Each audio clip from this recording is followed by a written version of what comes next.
नमस्कार, hello, hi friends, Jai Jagannath. This is Adi and welcome to my Adda. एक प्यारी सी कहानी फ्रॉम माई जुबानी जो आपको ही सुनानी। कहानी जो मौजूदा हालत चल रहा है उसको लेके है। मैं किसी कोरोना की बात नहीं करने वाला हूँ जिसने सबकी बजा के रखी है। मैं उस चीज़ की बात करने वाला हूँ जो सालों से सबकी बजाते आ रहा है। मैं प्राइवेटाइजेशन की बात कर रहा हूँ। जब से ये प्राइवेटाइजेशन शुरू हुआ है तब से लोगों को काफ़ी सारे मुश्किलें झेलनी पड़ती हैं। मैं बात कर रहा हूँ अस्पतालों की, बड़े बड़े कॉरपोरेट अस्पताल्स की, जो फीस तो तगड़ी लेते हैं। अब इसे लूटना भी नहीं कहा जा सकता क्योंकि उस हिसाब से वो फैसिलिटी देते हैं। सरकारी अस्पताल से वो फैसिलिटीज़ कहाँ मिलती हैं जो बड़े बड़े कॉरपोरेट हॉस्पिटल्स इन प्राइवेट अस्पताल्स में मिलते हैं। तो उसी पर एक कहानी है जो थोड़ी शायराना भी होने वाली है। तो देर ना करते हुए बढ़ते हैं कहानी के ऊपर। एक बड़ी सी अस्पताल थी, बड़ी सी अस्पताल, कॉरपोरेट अस्पताल, जहाँ सारे सुविधाएं हैं, पेशेंट को किसी भी चीज़ की तकलीफ ना हो, पर्सनल कमरे, एसी, टीवी, सब कुछ। तो ऐसे अस्पतालों में बड़े बड़े लोग जाते हैं जहाँ लोगों के पास ज़्यादा पैसे होते हैं, और गरीब भी जाते हैं, मिडिल क्लास लोग भी जाते हैं, कहीं से भी पैसे जुगाड़ करके, इंश्योरेंस करा के या धार उधार कर्ज लेके, कुछ भी। तो ऐसे एक अस्पताल में एक बूढ़ा आदमी, मतलब मिडिल एज वाले, ज़्यादा बूढ़ा नहीं, एडमिट होता है। अच्छा खासा पैसे वाले होते हैं और उन्हें गंभीर बीमारी होती है। मतलब आजकल जो नॉर्मल सी बीमारी है जो सबको होती है, उस वजह से जान भी चली जाती है। ना समझो तो एक नॉर्मल सी बीमारी है, ना सोचो तो एक आम सी बीमारी है, और सोचो तो बहुत बड़ी बीमारी है। ये बीमारी है डायबिटीज़।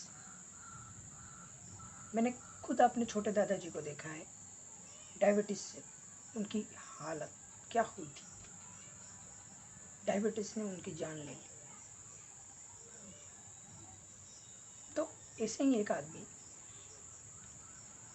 प्राइवेट हॉस्पिटल में डायबिटीज़ से सीरियस होकर क्रिटिकल कंडीशन में अस्पताल में भर्ती होता है। पर्सनल कमरा उसके लिए मिल जाता है, जैसे बड़े बड़े अस्पतालों में होते हैं, टीवी, एसी, सब कुछ है उसके कमरे में। तो उसका ट्रीटमेंट शुरू हो जाता है। डायलिसिस पे डायलिसिस होता रहता है, सब कुछ उसको ट्रीटमेंट एकदम, मशीन, सब कुछ एकदम, पाइप पाइप, तार वार, सांस लेने की तकलीफ होती थी उससे, तो ऑक्सीजन वगैरह सब कुछ उसमें फिट हो जाता है। तो काफ़ी सारे पैसे खर्चे होते हैं। उसके बेटे बेटी, जो उसके परिवार वाले हैं, ढेर सारा पैसा अस्पताल को डिपॉजिट करते हैं अस्पताल में।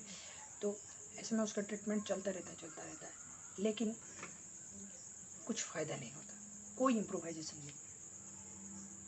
तो ऐसे में उस आदमी को, उस बूढ़े आदमी को पता चल जाता है कि मेरा दिन आ चुका है, यमराज का बुलावा आ चुका है, अब मैं निकलने वाला हूँ, बस। तो ऐसे में उसकी एक मर्जी होती है, उसकी अपनी एक चाह होती है, कि इच्छा होती है, जो वो जाहिर करता है। डॉक्टर्स को बोलता है कि मेरे बेटे को बुला लो। बेटा जब पास बैठता है तो बेटे को बोलता है, बेटा सुन, मैं अपनी पूरी ज़िंदगी जेल में गुजारी। अब आप ये सोच रहे होंगे कि वो कोई अपराधी हो, कैदी था, या कोई क्रिमिनल है जिसने जेल में सालें गुजारी है सज़ा के तौर पे। ऐसा कुछ नहीं, वो जेल में नौकरी करता था, वो जेलर था। ये कहानी मैं अब की बात नहीं कर रहा हूँ। जब ये शुरू में प्राइवेट हॉस्पिटल बने, मेडिकल फैसिलिटीज़ हमारे देश में बनने लगे, देश आज़ाद होने के कुछ सालों बाद, तो वो अंग्रेज़ों का ज़माने का जेलर था। मतलब आज़ादी से कुछ ही सालों पहले की में ही उसकी जॉब लगी थी। तब वो जवान था 1947 में, जिसकी जॉब नई लगी थी। और ऐसे में वो रिटायर होने को करीबन, अगर 1947 से अगर कुछ 40 साल, चार मतलब 40 साल जोड़ दिया जाए तो 1987 1990 की बात है, रिटायर होने के बाद की बात है। तो ऐसे में उसने काफ़ी लोगों को फांसी देते हुए देखा है, फांसी को हुक्म जारी किया है उसने। और इसी तरह जैसे फांसी देने वाले को देखा जाता है, मतलब हमने अक्सर देखा है कि फांसी देने वालों को पूछा जाता है कि कोई आखिरी इच्छा, कोई आखिरी ख्वाहिश ये बोलो। ये इस बात में कितनी सच्चाई है मुझे पता नहीं। जैसा हमने फिल्मों में देखा है कि फांसी देने वाले को आखिरी ख्वाहिश पूछा जाता है, मुझे पक्का पता नहीं कि क्या है क्या नहीं। तो ऐसे में मेरे फादर भी एक जेल में नौकरी करते हैं, सर्वेंट है। तो मुझे पता नहीं फांसी तो कब की बंद हो चुकी है, उसके बारे में कोई जानकारी मुझे खास है नहीं। तो ऐसे में वो अपनी एक इच्छा जाहिर करता है अपने बेटे के सामने कि बेटा, मैंने काफ़ी लोगों को आखिरी ख्वाहिश पूछते हुए देखा है, जिन लोगों को भी फांसी दिया गया है, जिन अपराधियों को, तो मेरी भी एक आखिरी ख्वाहिश है जो तुझे पूरी। तो वो बूढ़ा आदमी अपने बेटे को बुलाता है और बोलता है, बेटे मेरी एक आखिरी इच्छा है, क्या तुम पूरी कर सकते हो? हाँ बाबा बोलिए, बेटा बोलता है। तो ऐसे में बाप बेटे को बोलता है कि बेटा तुझे तो पता है, जब तू छोटा बच्चा था, मैं जवान था, तब से मैं अजय देवगन की फिल्म देखते हुए आ रहा हूँ। तो मुझे पता नहीं कल मैं जिंदा रहूंगा या नहीं, पर ये मेरी आखिरी ख्वाहिश समझ ली, मुझे एक बार अजय देवगन की फिल्म, कोई फिल्म दिखानी। तो बेटा जरूर पापा, इतनी सी बात, इतना बड़ा हॉस्पिटल है, यहाँ सब कुछ है, टीवी है, तो आपके लिए फिल्म चलवा देंगे, जितनी बार चाहे आप देख लो, कौन सी फिल्म बस आप बता।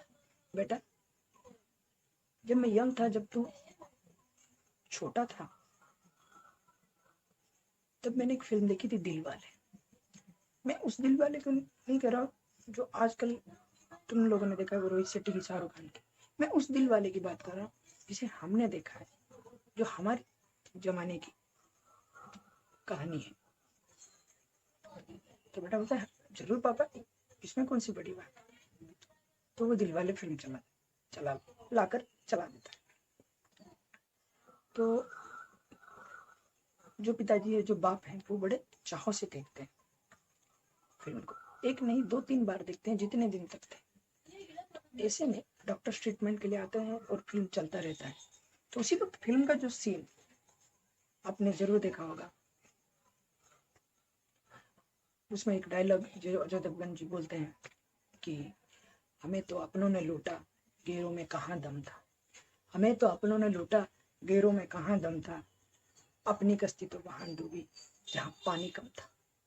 अपनी कश्ती तो वहां डूबी जहाँ पानी कम था।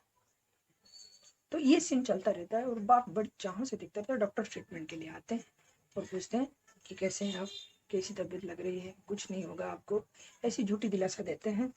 जबकि उसे पता है, मरने वाले को पता चल जाता है कि वो कब जाने वाला है। डॉक्टर्स को भी पता था, पर डॉक्टर्स फिर भी दिलासा तो देते ही हैं। तो उसी वक्त उस बूढ़े आदमी के दिमाग में एक बात ठहर जाती है, क्योंकि वो पहले भी इन अस्पतालों के चक्कर में काफी खर्च कर चुका है, अपनी तबीयत को लेकर, अपने माँ बाप की तबीयत को लेकर, क्योंकि उन्होंने भी बड़ी बड़ी प्राइवेट हॉस्पिटल से अपने ट्रीटमेंट कराया था। इस बेटे ने उनका खर्चा भरा था, अपनी बीवी का करा चुका है, सबका, तो उसे पता है। तो ऐसे में वो शायरी देखते हुए उसको एक चीज मन में आई कि डॉक्टर साहब को, तो डॉक्टर पूछता है क्या हाल है, कैसा चल रहा है। तो ऐसे में वो बोलता है कि हमें तो इन अस्पतालों ने लूटा, हमें तो इन अस्पतालों ने लूटा, डॉक्टरों में कहाँ दम था। हमें तो इन अस्पतालों ने लूटा, डॉक्टरों में कहाँ दम था। डायबिटीज तो तब निकली जब चाय में चीनी कम था। हमें तो अपनों ने लूटा, इन डॉक्टरों में कहाँ दम था। डायबिटीज तो तब निकली जब चाय में चीनी कम था। ये बात सुनने के बाद डॉक्टर को बहुत गुस्सा आता है। आप हम पे ब्लेम लगा रहे हैं, आप इतने पढ़े लिखे हैं, पैसे वाले हैं, नौकरी करते थे आप, फिर भी आप हम पे ये एलिगेशन लगा रहे हैं। आप किसी भी सरकारी हॉस्पिटल में देख लीजिए, ये कहाँ ऐसी सुविधाएं मिलती है। इसीलिए तो तगड़ी फीस होती है। और हम भी तो ठेरे डॉक्टर ही यहाँ नौकरी करते हैं, हमें सैलरी मिलती है, हम क्या कर सकते हैं। जैसे कॉर्पोरेट हॉस्पिटल तो सालों से चलते आ रहे हैं, तो क्या हो सकता है। छोड़िए, जाने दीजिए, डॉक्टर थोड़ा नाराज होकर चला गए, लेकिन ये कड़वी सच्चाई, आम आदमी भर नहीं पाता इन अस्पतालों के बिल। कहानी थोड़ी मजाकिया थी, लेकिन एक कड़वी सच्चाई। आम आदमी, मिडिल क्लास आदमी कहीं से भी जुगाड़ करके, लोन लेके, पीएफ लेके, कुछ भी लेके इन अस्पतालों, अपनी बीवी बच्चे या फिर अपने माँ बाप, किसी को भी बचाने की हर संभव प्रयास करता है। तो यही हमारी देश की विडंबना है। तो उस बूढ़े आदमी को पता था, उसने पूरी जिंदगी अपनी पूरी कमाई अस्पतालों में खर्चा कर ली, कभी माँ बाप को बचाने के लिए, तो कभी अपनी बीवी को। अब जब बच्चा छोटा था तो उसकी बीमारी, क्योंकि सरकारी अस्पतालों में जो भीड़ लगी रहती है लोगों की, कभी किसी को कोई कार्ड मिल जाता है सरकार की ओर से, गरीब लोगों को या कोटे वालों को, या फिर कोई कुछ कार्ड बनाता है, कोई सरकार से मिली हुई कोई सुविधा ले लेता है, फिर भी इलाज नहीं हो पाती, वो इलाज नहीं हो पाती। गंभीर बीमारियों तो इलाज नहीं होती, हल्की फुल्की बीमारियों का इलाज हो सकता है, लेकिन अंत में अच्छी ट्रीटमेंट पाने के लिए पेशेंट्स को या उनके घर वालों को प्राइवेट हॉस्पिटल के दरवाजे खटखटाना पड़ता है। क्यों है ये कैसी बढ़ानी है। मेरे खुद के घर में भी पेशेंट्स हैं, मैंने भी देखा है। इस चीज का कोई इलाज हो तो आप लोग सोचो। बाकी नमस्ते, जय जगन्नाथ, अलविदा। अगर इस कहानी में आप लॉजिक ढूंढ रहे हैं तो आप रोहित शेट्टी के बहुत बड़े वाले फैन हैं, और आप, मैं ये समझ लूंगा, साउथ इंडियन फिल्में बिल्कुल नहीं देखते। अगर लॉजिक चाहिए, कुछ लॉजिकल चाहिए, तो सब्सक्राइब कीजिए मेरे चैनल को, नीचे मैं आपको लिंक दे दूंगा, एडी का अड्डा। लाइक करिए, शेयर करिए और सब्सक्राइब कीजिए। Jai Jagannath, bye bye, this is Devi signing of.